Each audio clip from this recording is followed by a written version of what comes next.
Good morning and congratulations, graduates, faculty, family, and distinguished guests. I am honored to have been asked to say a few words to mark this important occasion as you celebrate your graduation from the acclaimed Notre of Maryland University. I am also conspicuously not with you in person, and I am truly sorry about that. As you gather in Baltimore, I am miles away attending my daughter Meg's wedding. Timing is everything, and this time, as much as I wanted to be with you, I had to choose to be with my family. And that's new for me. For decades, I could always be counted on to choose the professional over the personal, but not this time. I was today years old when I understood this is the correct choice for my daughter, my family, for love. And really, my presence is secondary, as with or without me, this is a moment you will never forget, because it marks the start of the next best chapter of your life. A commencement is a beginning, a launch, an inception, and you are starting off armed with a great education. Notre of Maryland University believed in women when much of the world thought higher education for our sex was a radical idea. For 128 years, it challenged that bias, and while today the campus is co-ed, it is that unrelenting commitment to women that will always be its proud legacy. So, women and men, as you start this next chapter of your life, I imagine you are getting advice from all directions. I find unsolicited advice drops into my email and Instagram and Facebook and TikTok every day. 5 foods to eat to live forever, 6 exercises to transform your body, 10 habits to change your life. So, what can I possibly offer? I'll offer a memory. Believe it or not, I vividly remember graduation. I remember all the feels.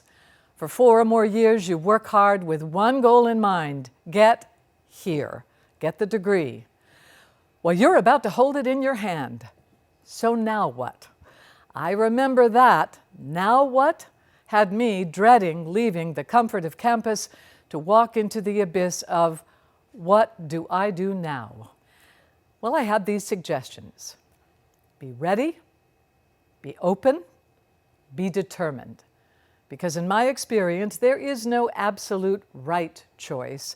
There is only the next choice. There is only moving forward. And the world needs you.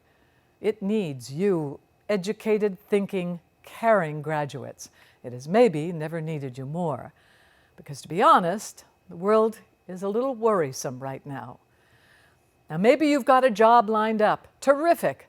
But if not, I recommend you not focus on finding your dream job, because you don't always know what your dream job is until you're actually doing it. And there is a real life force in finding a way to love whatever you're doing while you're doing it. My degrees were not in journalism. I never dreamt of being a reporter. I took a TV job as a fluke, a stopgap, 43 years ago.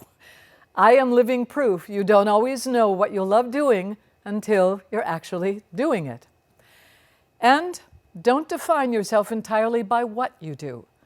Define yourself by your passions.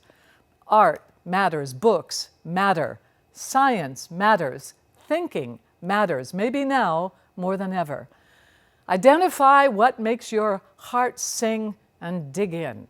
If it coincides with your work, fantastic. But if not, give it equal attention, for it is at the heart of who you are. I would also suggest not focusing on happiness. Happiness is an emotion, a nice one, but an emotion like all the other emotions. It comes and it goes.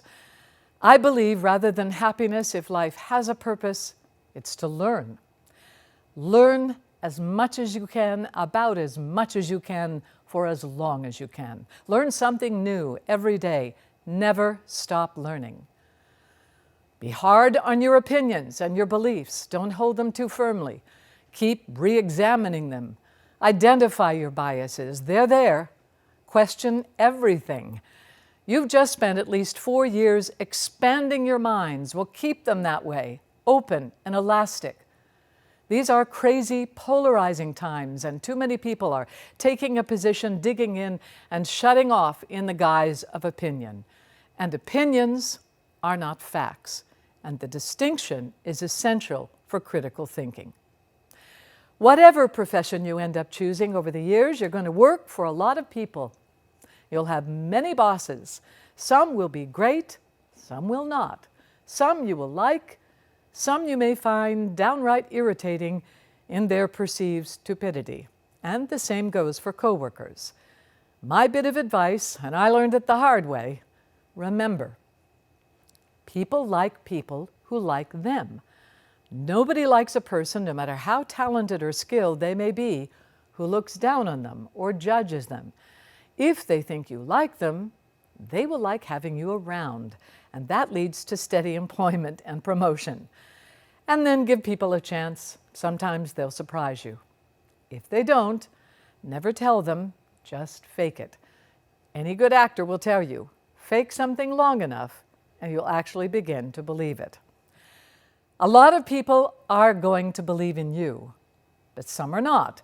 But when you find the thing that you believe only you can do, do it. Don't let anyone discourage you. Time and again I've seen it is not the most talented or even the luckiest who succeed, but it is almost always the most persistent. Persistence can overcome 1,000 shortcomings. You will face hurdles, even walls in your path.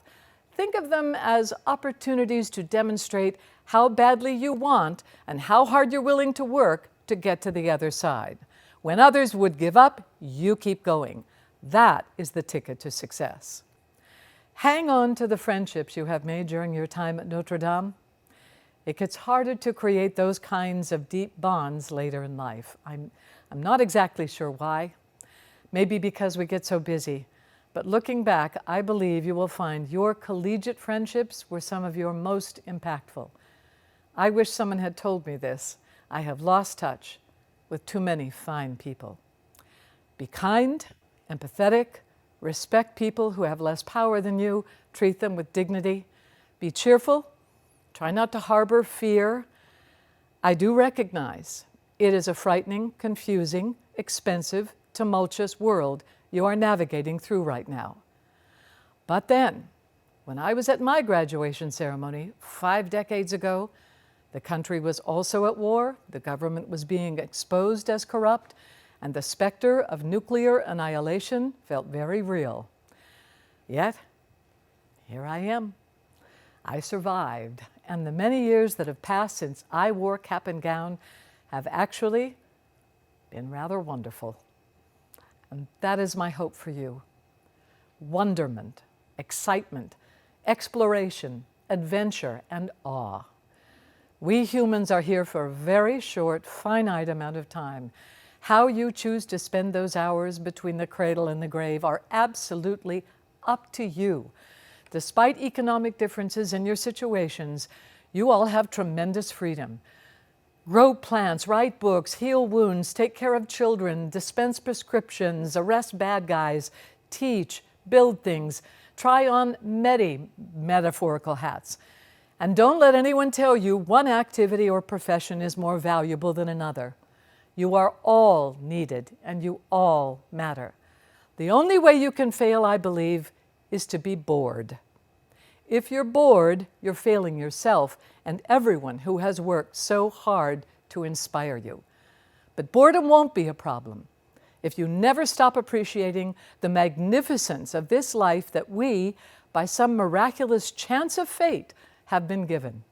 So now take your fantastic education, your young and eager brain, your full and ready heart, and make the world take notice. Because you are a member of the 2026 graduating class of Notre Dame of Maryland University.